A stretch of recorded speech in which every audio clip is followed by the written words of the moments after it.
আসসালামু আলাইকুম রহমতুল্লাহি ওবরাকাতুহু। সম্মানিত দর্শক,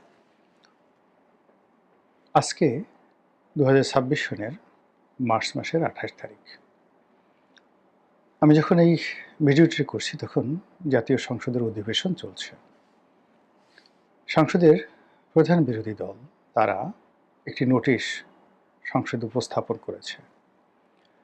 বিষয়বস্তু হলো যে জুলাই সনদ নিয়ে তারা আলোচনা করতে চায়।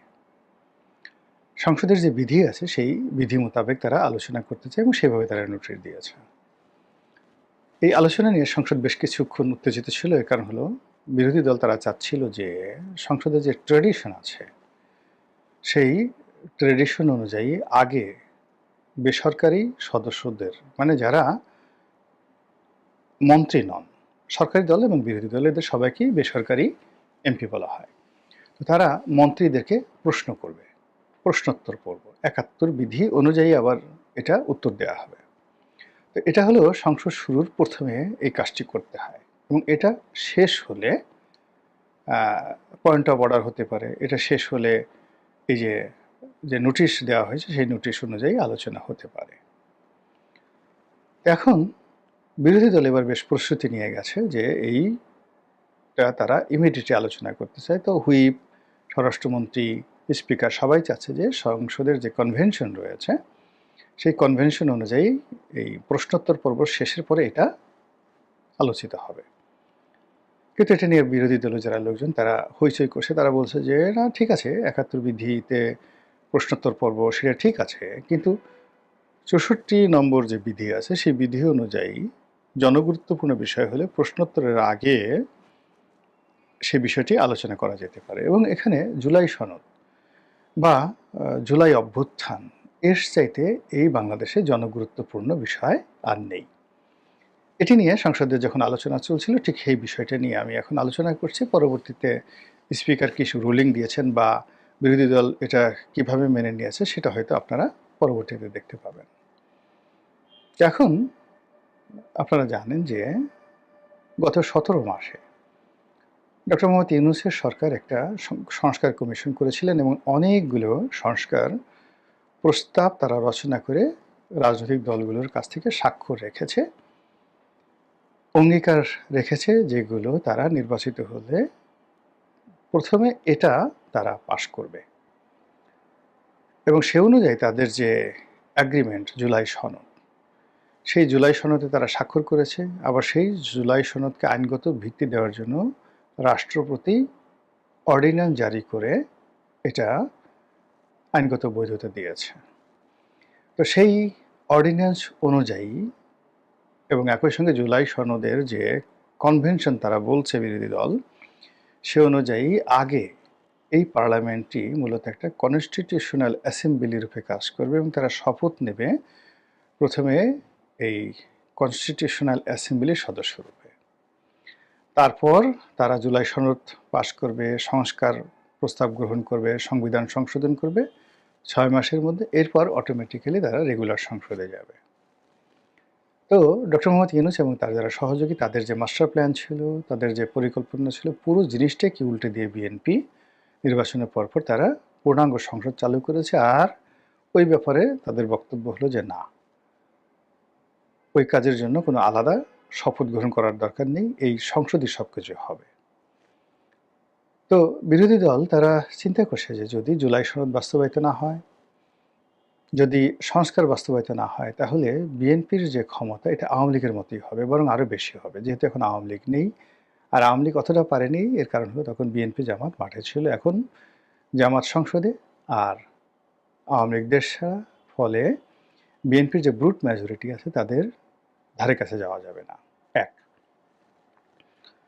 ২ নম্বর হলো যে যদি জুলাই সনদ বাস্তবায়িত না হয়, তাহলে পুলিশ হত্যাকাণ্ডের বিচার থেকে শুরু করে অন্য যে সকল দাবি দেওয়া উঠছে এবং সেই বিচারে বিরোধী দলকে কাট্টুস করার জন্য, স্কুইজ করার জন্য সবকিছু করা সম্ভব। ফলে এটা তাদের একটা জীবন মরণ সমস্যা ১১ দলীয় জোটের।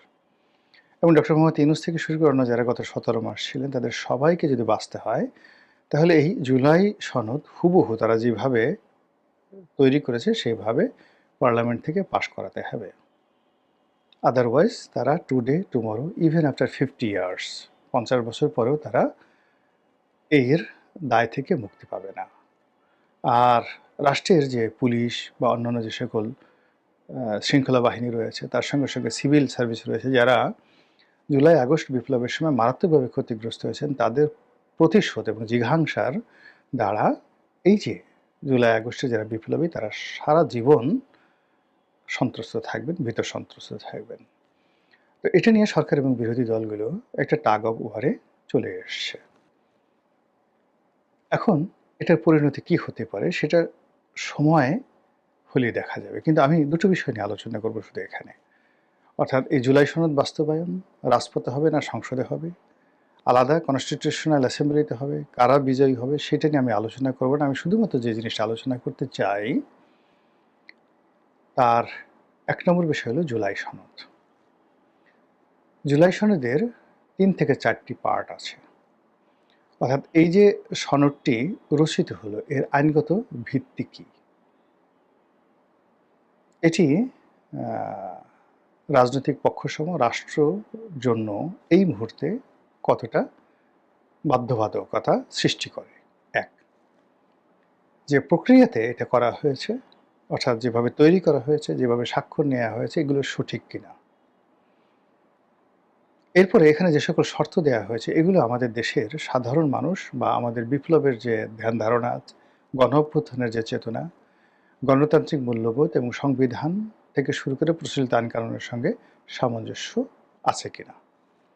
সর্বশেষ হলো যে এটি যেভাবে রাষ্ট্রপতি এটাকে অর্ডিন্যান্স জারি করেছেন, রাষ্ট্রপতি এটা পারেন কিনা, আর রাষ্ট্রপতি এটা করেছেন কিনা, আর এটার ফলে কোনো আইনগত ভিত্তি তৈরি হয়েছে কিনা। এই গেল জুলাই সনদের বিষয়। আরেকটা হলো গণভোট। মানে এই যে জুলাই সনদটা গ্রহণ করা হবে, এটাকে আইনগতভাবে ভিত্তি দিতে হবে এবং এটার ভিত্তিতে সব কিছু হবে। এই জন্য ভোটের দুটো অংশ ছিল, একটা হলো গণভোট আর একটা হলো সাধারণ ইলেকশন। তো সেই গণভোটে বলা হয় যে 68% লোক এই গণভোটে হায়ের পক্ষে ভোট দিয়েছে, কাজেই এটা আগে করতে হবে। বিএনপি বলার চেষ্টা করছে এই গণভোট অবৈধ, এর কোনো আইনগত ভিত্তি নাই, ওই সময়তে এটা করা হয়েছে, যারা করেছে জোর জবরদস্তিমূলকভাবে করেছে, এটার কোনো ভিত্তি নেই, আমরা গণভোট মানি না, পার্লামেন্ট এটা এই গণভোট সংক্রান্ত যে ব্যাপার আছে এই বিষয়টা পার্লামেন্ট গ্রহণ করবে না। এখন দেখেন তো কি ঝামেলা হয়ে গেল। যদি গণভোটটাকে অবৈধ ঘোষণা করা হয় বা গণভোটের যে বিষয়টি যদি বর্তমান পার্লামেন্ট গ্রহণ না করে, তাহলে এটা শুধু বাতিল হবে গণভোটের রায় তা নয়, সঙ্গে সঙ্গে গণভোট যারা আয়োজন করেছেন তারা শাস্তির আওতায় আসবেন, তাদেরকে যাকে বলা হয় রাষ্ট্রদ্রোহ মামলায় জড়ানো হতে পারে, রাষ্ট্রের অর্থ অপচয় থেকে শুরু করে আরও অনেক কিছুতে। ফলে এই গণভোটের সাথে ইলেকশন কমিশন, রাষ্ট্রের প্রধান কর্তা ব্যক্তি থেকে শুরু করে কেন্দ্রীয় ব্যাংক এখানে টাকা খরচ করেছে এই গণভোটের পক্ষে, বিভিন্ন ব্যাংক বিমা তারা বিজ্ঞাপন দিয়েছে, সরকারি কর্মকর্তারা গণভোটের পক্ষে প্রচারণা চালিয়েছে, সবগুলোর চাকরি নিয়ে টানাটানি লাগবে। কিন্তু আপনি যদি আপনার সিভিক সেন্স, কমন সেন্স ধরেন, তাহলে আসলে আমাদের দেশে যে গণভোটের বিধান আছে সংবিধান অনুযায়ী, সেই সংবিধান অনুযায়ী আসলে গণভোট হয় না বা হতে পারে না। যেটা হয়েছে এটা অবৈধ, বেআইনি। আর রাষ্ট্রপতির অর্ডিন্যান্সে কখনো কোথাও গণভোট হতে পারে না, ফলে বিএনপি এখানে রাইট আছে। আবার ওদিকে যে অন্তর্বর্তীকালীন সরকার, যারা নিজেদেরকে একটি বিপ্লবী সরকার মনে করত, তারা যেভাবেই হোক না কেন তারা মনে করেছে যে তারা এই বাংলায় সব কিছু করার অধিকার রাখে, ক্ষমতা রাখে। তো সেই দিক থেকে তারা যেটা করেছে তারা সঠিক কাজটি করেছে। ফলে এটা নিয়ে পার্লামেন্টের বাইরে আগামী দিনে বিরাট একটা কেওয়াস সৃষ্টি হয়ে যাবে। আর এই গণভোট যদি বাদ হয়ে যায়, তার সঙ্গে সঙ্গে যে জুলাই সনদ, সেই জুলাই সনদ নিয়েও কিন্তু কেওয়াস সৃষ্টি হবে। আর কেওয়াস সৃষ্টি হলে আবার সেই থার্ড পার্টি, আবার সেই পঞ্চম বাহিনী, আবার সেই ডিপ স্টেট থিওরি, আবার সেই পশ্চিমা শক্তি, আবার আওয়ামী লীগ, আবার দিল্লি, আবার পিন্ডি, কি হবে আমাদের রাজনীতিতে। মনে হচ্ছে যে এত কিছুর পরেও স্বস্তি হয়তো আমাদের কপালে লেখা নেই। সরকারের হানিমুন পিরিয়ড চলছে 35 দিন, কেউ সরকারের বিরুদ্ধে এখন পর্যন্ত কথাবার্তা বলছে না, কিন্তু এই হানিমুন থাকবে না। কালবৈশাখীর ঝড়ের সঙ্গে সঙ্গে জ্যৈষ্ঠের গরমের সঙ্গে সঙ্গে, আষাঢ়ের প্রবল বর্ষণের সঙ্গে সঙ্গে, শ্রাবণের ঝর্ণাধারার সঙ্গে সঙ্গে আমাদের রাজনীতি পরিবর্তন হবে এবং মুষলধারে বৃষ্টির সঙ্গে পাল্লা দিয়ে আমাদের অনেক কিছু চিন্তা চেতনা আশা আকাঙ্ক্ষা সব ভাসিয়ে নিয়ে যাবে। মহান আল্লাহ আমাদের সবাইকে হেদায়েত দান করুন এবং হেফাজত করুন। আসসালামু আলাইকুম ওয়া রাহমাতুল্লাহি ওয়া বারাকাতুহু।